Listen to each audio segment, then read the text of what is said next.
Hi guys, welcome back to Bhojpuri chillies. तो हम लोग देख रहे थे पवन भैया का इंटरव्यू बिहार तक चैनल से, ठीक है। उसका एपिसोड 2 देख रहे थे, ठीक है। फर्स्ट हाफ हम लोग देख चुके हैं, तो अभी मैं देखने वाली हूँ सेकंड हाफ। और चलो ये वीडियो एंजॉय करते हैं, उसके बाद में इसके बारे में बात करेंगे। वीडियो की ओरिजिनल लिंक आपको डिस्क्रिप्शन में मिल जाएगी।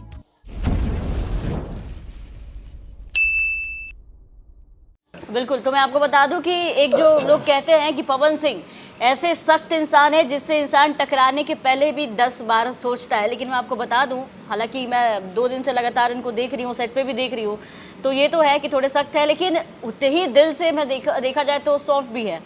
अपने जो को स्टार्स के साथ हो या फिर सेट पे लोगों के साथ हो, पवन जी का जो एक बिहेवियर है वो काफ़ी सॉफ्ट है। लोगों से बातचीत करें, जैसे कल मैंने देखा कि आपने बताया कि आप बिल्कुल अपकमिंग है, मतलब एकदम न्यू कमर जो लड़की है आस्था जी, जिनको आप डेब्यू करने का मौका दे रहे हैं अपने फिल्म में, उनके बारे में हम जानना चाहेंगे। लेकिन उससे पहले मैं ये जानना चाहूँगी कि जिस तरीके से आप मस्ती करते हैं सेट पे, हालांकि जो लोग आपको करीब से नहीं जानते उनके लिए ना ये इमेजिन करना बहुत ही मुश्किल हो जाता है कि पवन सिंह मजाक करते हुए कैसे लगते होंगे। पवन सिंह मतलब इस तरीके से मजाक, जैसे कह रहे थे भोजपुरी में, वो क्या डायलॉग था जो आप जब रेडी होने में वो टाइम लगा रही थी तो आप कुछ कह रहे थे उनको कि कितना टाइम लगाओगी, उसको भोजपुरी में किस तरीके से आप मतलब कहते हुए नजर आ रहे थे। मतलब लोगों का जो मनोरंजन है ना सेट पे, वो पवन सिंह बिल्कुल भरपूर करते रहते हैं। हंसी मजाक सेट पे होता है तो अच्छा लगता है। देखिए क्या है ना, जो नहीं जानता है वो बोलता है कि हाँ पवन सिंह यार बहुत घमंडी इंसान लगता है, बट ऐसा नहीं है। घमंड किसको दिखाना है?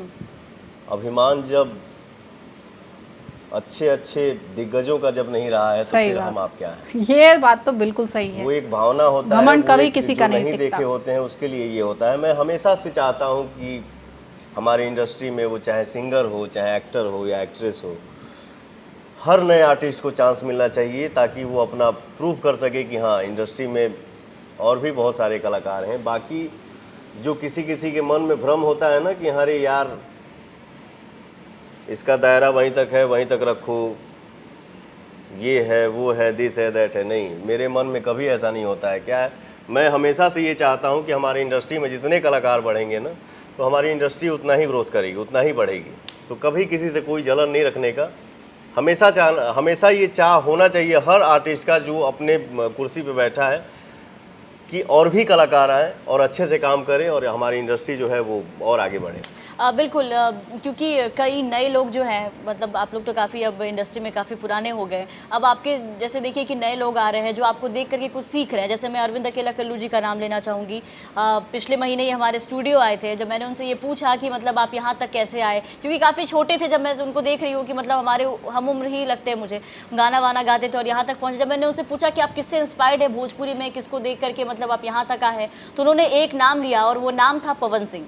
जब उन्होंने कहा कि मैं पवन सर का बहुत बड़ा फ़ैन हूँ, मैं ऐसे एकलव्य और द्रोणाचार्य वाली स्थिति है हमारी कि मैं उनसे उस टाइम मिला भी नहीं, बस उनको देख करके, उनके कैसेट लगा के, उनको टीवी पे देख करके मैं गाने सुनता था, गाने गाता था। तो कैसा लगता है जब अभी के जो आने वाले जनरेशन है वो आपको देख किस तरीके से इंस्पायर्ड हो रहे हैं, कुछ सीखने की कोशिश कर रहे हैं? हमारे सारे भाई बहुत आगे बढ़े, सबके लिए शुभकामना है, दुआ है जी।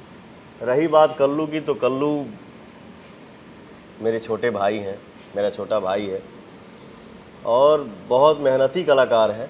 जी बिल्कुल। आज के डेट में अगर सुपरस्टार है तो अपने मेहनत के दम पे है। उसका बड़प्पन है, वो अपने पवन भैया का इतना सम्मान करता है कि हमको अपना गुरुजी बोलता है। आज ही एक कल्लू ने पोस्ट भी किया है अपने इंस्टा पे,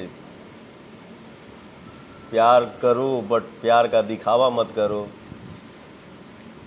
लव यू पवन भैया। अच्छा। तो मैं भी कोलैबोरेट भी हुआ है, तो मैंने अपने हाथ से, मुझे तो ये सब आता नहीं है, बट मेरा भाई का देखा तो मैं अपने हाथ से उसको एक्सेप्ट किया और मैं भी लिखा लव यू भाई।